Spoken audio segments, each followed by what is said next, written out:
Many Malaysians have shopped or enjoyed a meal at Brickfields, one of the city's most vibrant suburbs. However, only a few know that Brickfields was established in the wake of twin disasters that occurred in Kuala Lumpur.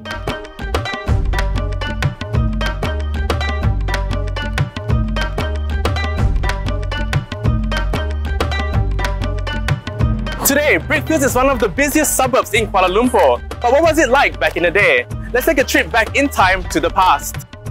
In 1881, a major fire and severe flooding prompted a British resident in Selangor, Frank Swettenham, to order the construction of buildings made with bricks and tiles that could withstand extreme heat and strong water currents.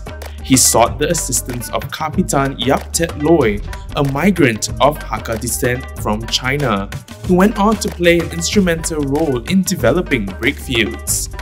Yap bought a large piece of land there and established a bricks kiln on it. According to historians and academicians, that is how Brickfields got its name.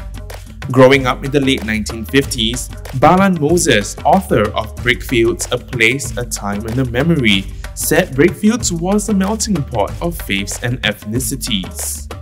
Brickfields is special to me. I had my worldview set in Brickfields.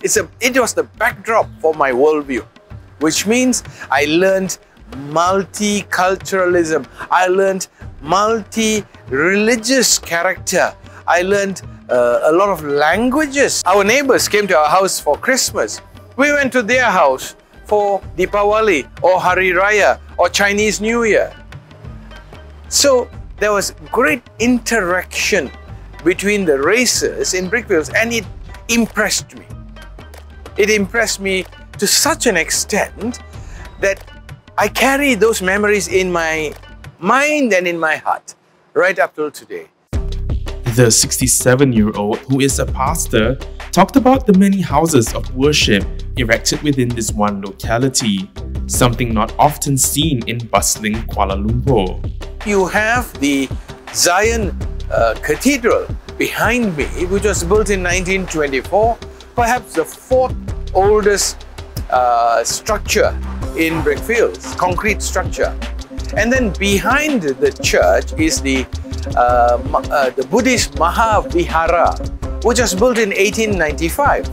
And then you have the Hindu temple down the road, Jalan Sultan Abdul Samad. It is the Sri Kandasamy temple, which came into being in the late 1800s. And then you have the Madrasah Gautiah.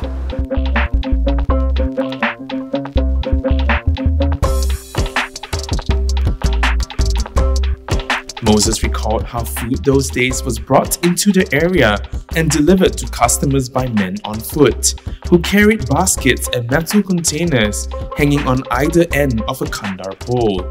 He said these food traders would walk around the neighborhood, calling out in either Tamil or Malay what they were selling, such as mee rebus or rojak. So you would stop him, and he would carry a little table that he'll place on the ground, and he would cut up his vegetables, etc., and make mee rebus for you with a soup that hung on the kanda stick. Moses added that long before coin-operated laundromats were commonplace, the Dobby of Jalan Kandang Kerbau in Brickfields was where dirty laundry was washed.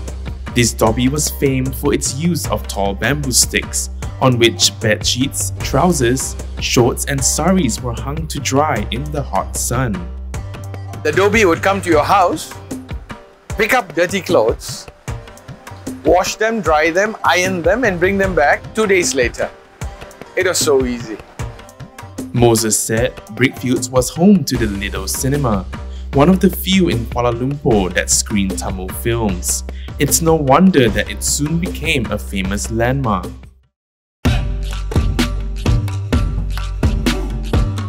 And that's where we saw Tamil films for 25 cents matinee show on Sundays at unearthly 8 o'clock, 8 a.m. That's where gang fights between gangsters who ruled Brickfields took place outside the cinema, and gang fights were scheduled for according to the screen times when the show went on.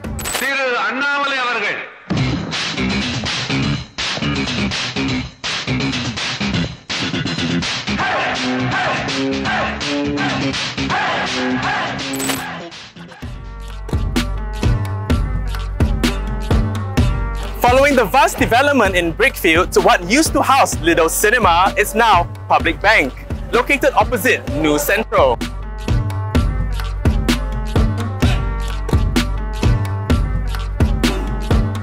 Moses said that he advocated the preservation of Brickfields simply because it was a suburb with an amazingly rich history. He said a heritage centre should be set up here as it was important to preserve memories and artifacts from the past, particularly at a time when superstructures and skyscrapers were taking over the landscape. It is vital that Malaysians at large and the younger generation know about our heritage, especially the heritage of Brickfields, because there's so much one can learn from the past, from history.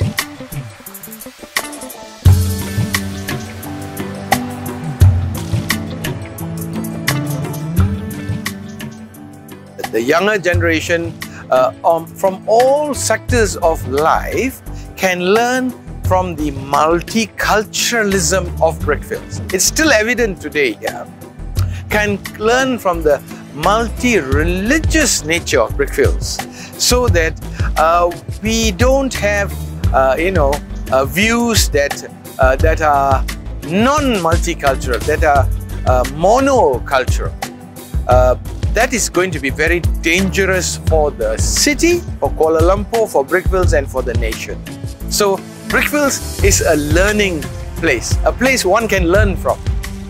Although the face of Brickfields is fast changing, the government has recognized the importance of preserving some of Brickfields' heritage and launched Little India years ago, a street that is dedicated to a string of retailers and restaurants, where you can immerse yourself in everything Indian.